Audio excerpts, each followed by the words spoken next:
What's going on, everybody? Welcome to Patriot Specialized. Thanks for tuning in today. On today's episode, it's jam-packed with light issues, lug nut issues, scheduling issues, but we're still getting it done. Stick around. We're going to talk about it here in 1 minute.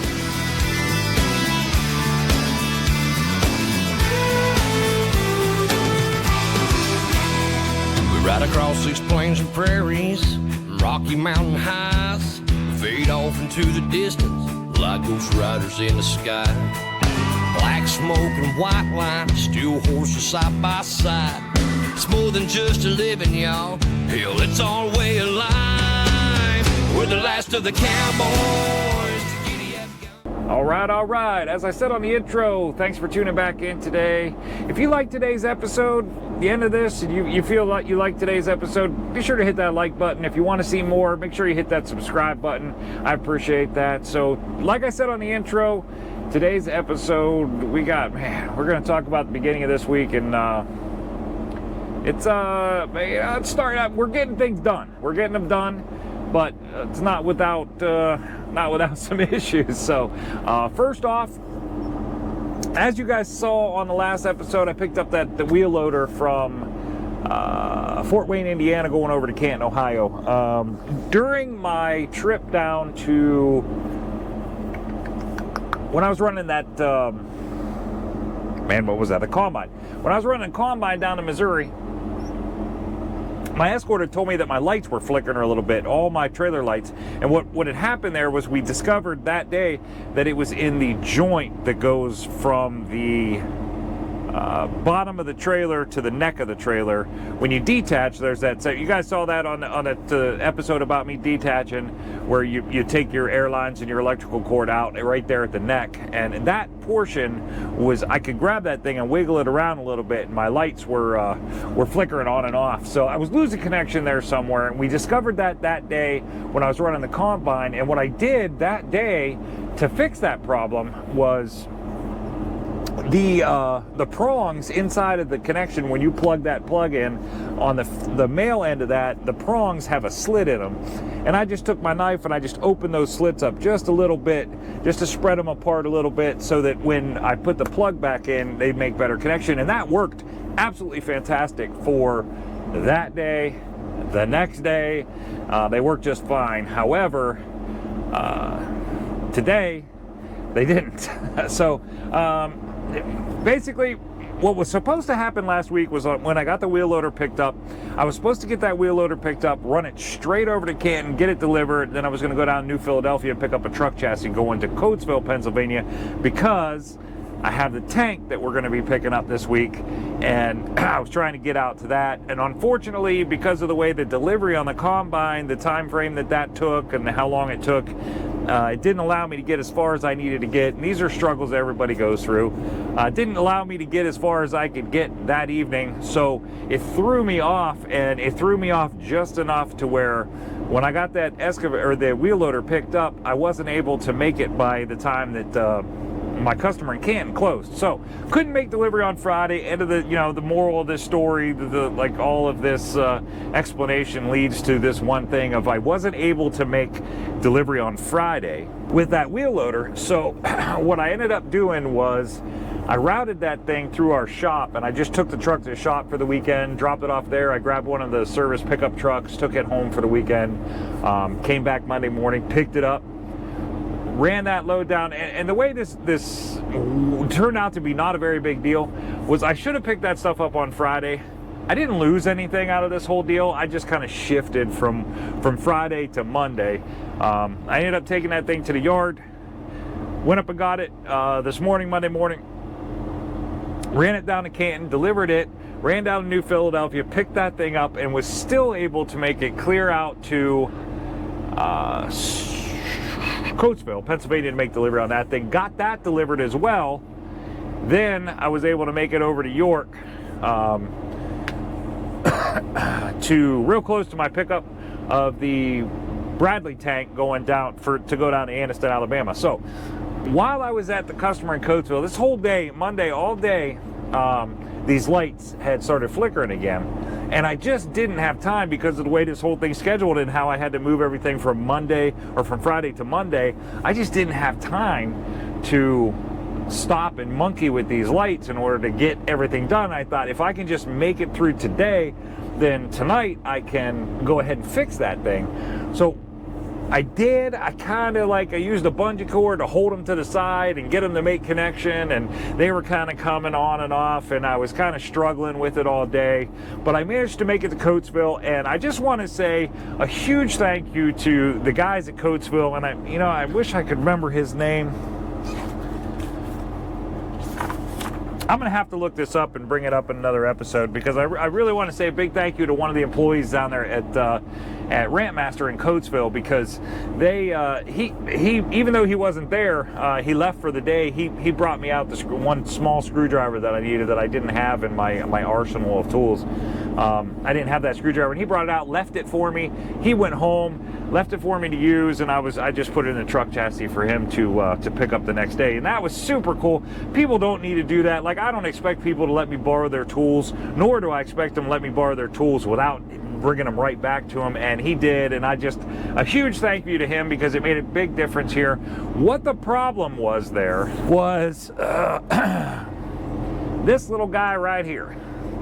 This little guy right here, this is the end of the electrical line that plugs into the trailer. And what was happening was the interior of this, where the prongs go in, it was loose, and this thing was wiggling back and forth, and it just wasn't making good connection. So while I was getting fuel on my way out to Coatesville, I stopped and picked one of these up, and I also picked the other end of the things that this plugs into. I picked that end up as well, just in case that might be the problem. I wasn't sure which one. I knew it was in that joint, in this joint here, but I didn't know which one was causing the problem. So I bought them both just to be sure I had the right part. And when I got to Coatesville and they let me use the tools, after I got delivered, I just stayed right there in our parking lot and got this thing switched out. And that ended up working out perfectly. We got the lights come back on. Everything was fine. No more problems at all. That was absolutely wonderful. And then we got rolling over here to York, and we're going to be picking up this tank in the morning. So stick around. I'm sure there's a whole bunch more to come.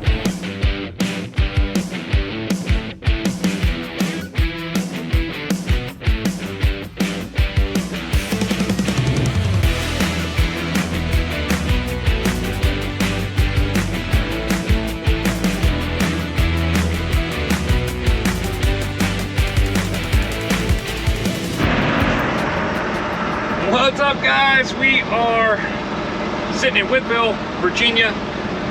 Found a lug nut missing off my trailer this morning. We gotta pull up. Hang on 1 second here.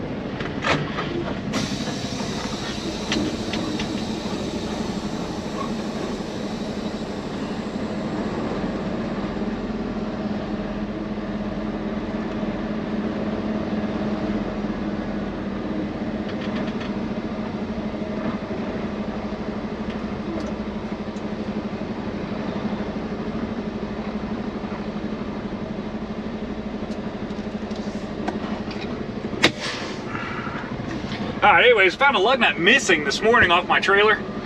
I have no idea how that happened, but I will say that the brakes were recently done, so there's a question. But anyways, I stopped at a TA in Pennsylvania, and they told me it's a 2-hour wait to put a lug nut on. So, didn't stay there because that's ridiculous. Went down, found a service truck at the scale. He didn't have one, couldn't put it on. So, ended up here in Whitville. We finally found a lug nut, and guys, zipping it on right now. We're gonna go get this taken care of.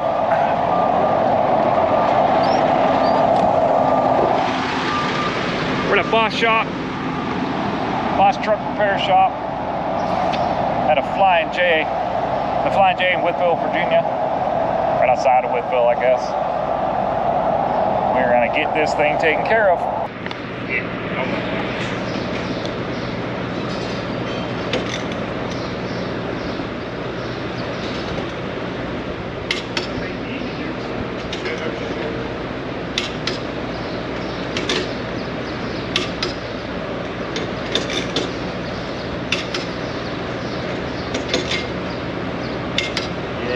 crazy that one came off.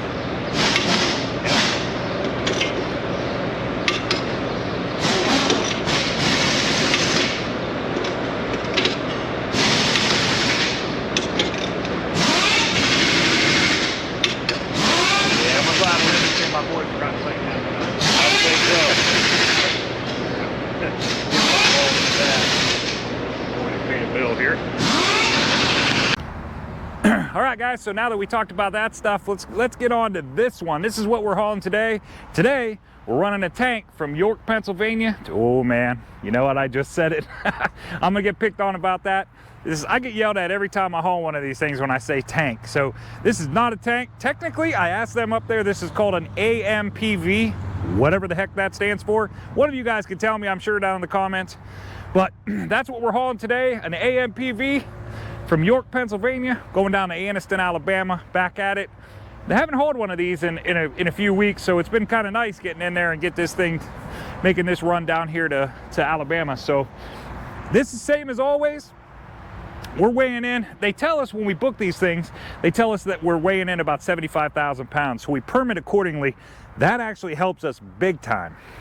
Now, the reason that helps us is because when we get to scales, the Virginia scale, today's example, the Virginia scale, they always pull us in behind, just want to see our permit. They're not really picking, they just want to see the permit. I show him the permit and the guy hands it back to me and he says, man, you got way more than enough weight on this thing. And I told him, I said, that's because they tell us they're 75,000 pounds, but in reality, they're actually about 64,000 pounds. So we're always good on our permits because we have to permit on what the customer says when we book the load. So we can't take a guess. The one time I take a guess will be the one time that it actually weighs 75,000 and it's not 62. That'll be exactly what happens to me. So it's kind of good in a way because you don't have to worry about the scales. You're always covered on weight. We're pretty much maxed out on the trailer all the way.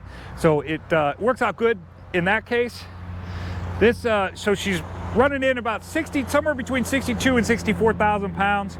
We are 11 foot wide overall, and we're 11 foot wide because of this section up here. This tall section right up here, that is where the width is. The rest of it is only about 10 foot wide. So, which is kind of nice. It keeps the widest portion up real high, where the only thing you got to worry about is trees and semi trucks. The cars and stuff that are passing you on the road, you don't have to worry as much about them. Then it comes in about 10 foot high on the trailer. We're actually, these ones with the higher turrets, they come in a little bit higher than 10 foot. So we're probably 10.5 to 11 foot on the trailer. Nowhere near anything that I have to worry about with the height that I can haul. I can haul up to 12 foot on my trailer and be legal height. So I have no real concern. So I don't get too worried about it. Once in a while I'll measure and make sure they're still the same. But other than that, I don't worry too much about it. So it's been a good load. Like we pull in there in the morning, roll this thing right up on, and I got it chained down. I didn't expect to get the paperwork. I got there about 6:20 this morning to get loaded.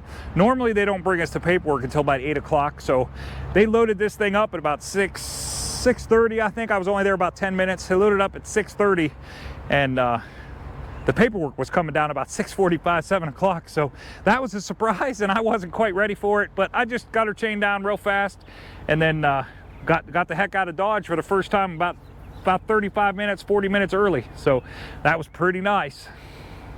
There really isn't anything super interesting to talk about with this thing. You guys have seen me haul these things a few times. You know what they are. They're medical tanks. They're going down to Anniston, Alabama. Obviously, we'll cover securement real quick on it. Not a big deal. Same as always. Pretty easy securement on these things. So rolling along. Oh, placement. I'll talk about that as always. I took that thing all the way to the back, almost touching the back step. Took it all the way to the back, parked it there, secured it down right there. That gets my weight, as I talk about on all my upset, that gets my weight back there on the triaxle and brings it away from my drives. Helps me out weight-wise, keeps me under the requirements for Virginia. Is actually the toughest of all the states we're going through with drive tire axle weights. So it keeps me under what Virginia needs and gives me a nice smooth ride at the same time. What's going on here is I got 3 chains. All 3 of these chains, these are all 3/8 chains. All 3 of them are going all the way across, so I get full credit for all 3 of these chains. I ran one through the hitch right here, And then they got these tie down points, these 4 tie down points. I ran one through that side down there, and then brought this one up and ran it through this side down to that. Tied it all in. Obviously, taking care of the chains in the middle, making sure they aren't touching right here. And if they were touching, we just throw a piece of rubber in there, and wouldn't be any big deal. Just make sure that there's no friction on the chain. So that's all we got up here. Let's go take a look at the back of this thing. We did a little bit differently. Instead of going all the way across with all 3 chains, I did one chain all the way across, got full credit for that one. And then this is a single chain, 2 binders.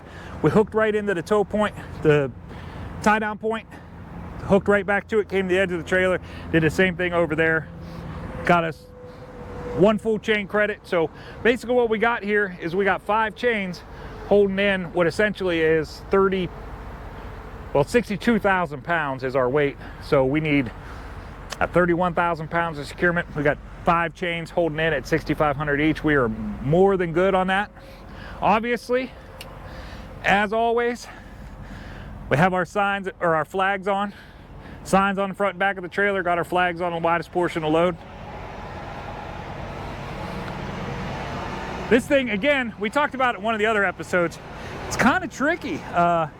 Magnet flags will not stick to this thing except that one plate back there, and then right here on this plate for the mud flap we can get a flag right there. But I got a little bit, I didn't get a citation for it or anything, but at one of the scales last time I hauled these, they mentioned that that wasn't the widest portion. It wasn't, you know, it wasn't showing the widest portion. It would be better if it was out further. So in respect to them and that comment, I got it tied up out here to the widest portion. Obviously that is widest portion. I don't bother tying it up there because nobody pays attention to that anyways. They pay attention down here. So this is what I want the motoring public to be worried about, is down here. So I'll worry about up there, they worry about down here. That's all there is to it. This is a pretty good load, going pretty smooth. Everything looks good. I got some scheduling issues that are coming up here that I've taken a little time and put together a pretty good week, getting places I need to be. I got freight that is scheduled kind of far out away from each other, so it's not quite as easy as it used to be to move around from one point to the next, to the next, to the next, to get you to the freight that you already booked. So done a pretty good job of that, and we're going to talk about that here in a second. So be right back.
Go ahead.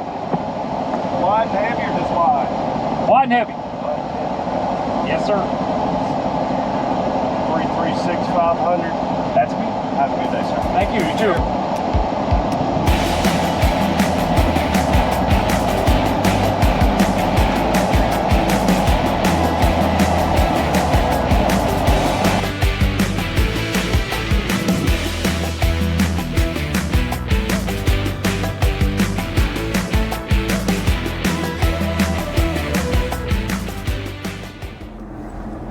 Alrighty guys, there you go. We got our tank picked up and we are on our way to Anniston, Alabama.